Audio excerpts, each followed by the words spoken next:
동영상 파문 때문이었었는데요. 네. 2011년 12월에 한 블로그에 A양 비디오라는 제목으로 글이 하나 올라왔어요. 저도 이때 기사를 썼었기 때문에 기억이 생생한데 이 영상 속 주인공이 한성주 씨다라는 이런 추측 글이 올라오기 시작합니다. 네, 갑작스럽게 또 이런 예상치 못한 파문에 또 논란에 휩싸이면서 충격이 굉장히 컸을 것 같아요. 굉장히 크죠. 네. 그래서 한성주 씨는 모든 스케줄 취소하고 집안에 머물고 있었는데 그 정도가 아니죠. 사람을 기피하게 되고 대인 기피증에 시달렸다고 전해졌습니다. 그때 동영상 유포자가 누구였죠? 네, 동영상 유포자는 바로 전 남자친구인 크리스토퍼 수로 밝혀졌는데요. 당시 전 남자친구 측의 주장입니다. 일방적인 주장인데 결혼을 전제로 내가 한성주와 연애를 했는데 동영상 유포 사건이 터지기 직전에 한성주 씨의 측근으로부터 8시간 동안 감금과 집단 폭행을 당했다라고 주장을 했습니다.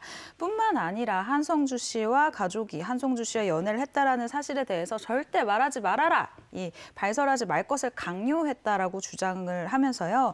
협박, 폭행에 따른 위자료와 피해 보상 5억 원을 요구하는 민사 소송을 제기하기도 했습니다. 네, 그렇다면 이에 대해서 한성주 씨 측의 입장은 어땠나요? 전혀 달랐어요. 뭐냐면 한성주 씨가 당시 이렇게 얘기를 했습니다.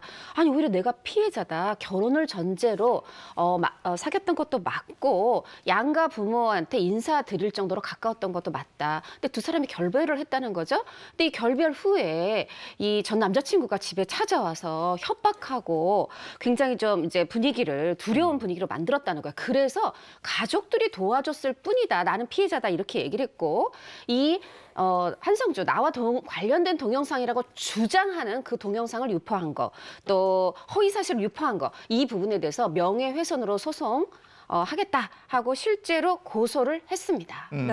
한성주 씨는 자신의 주장을 증명할 수 있는 증거도 제시하고 그러지 않았나요? 네, 이 전 남자친구 같은 경우에는요. 한성주 씨에게 이메일을 받았다라고 이야기를 합니다. 이 내용은 용서받을 수 없는, 그러니까 한성주 씨가 이메일을 공개를 한 건데요. 내용은 용서받을 수 없는 잘못을 했다. 한성주를 영혼을 다해 사랑한다. 몇 년이 걸릴지 모르지만 용서를 받아달라라고 사과의 뜻을 전했다라고 주장을 했습니다. 그런데 이 전 남자친구 같은 경우는 입장이 정말 달랐어요. 이 사과 이메일에 대해서 뭐라고 얘기를 하냐면 나는 한국어를 쓰지도 읽지도 못한다라고 얘기를 하면서 자신이 한성주에게 이 사과 메일을 보냈다라는 이야기는 거짓말이고 한성주 씨가 직접 쓴 것이다라고 주장을 정면으로 반박을 하게 됩니다. 네, 양측의 주장이 크게 엇갈리는 상황인데요. 사실 양측이 서로가 서로에게 폭행을 당했다라고 얘기를 하는 부분이잖아요.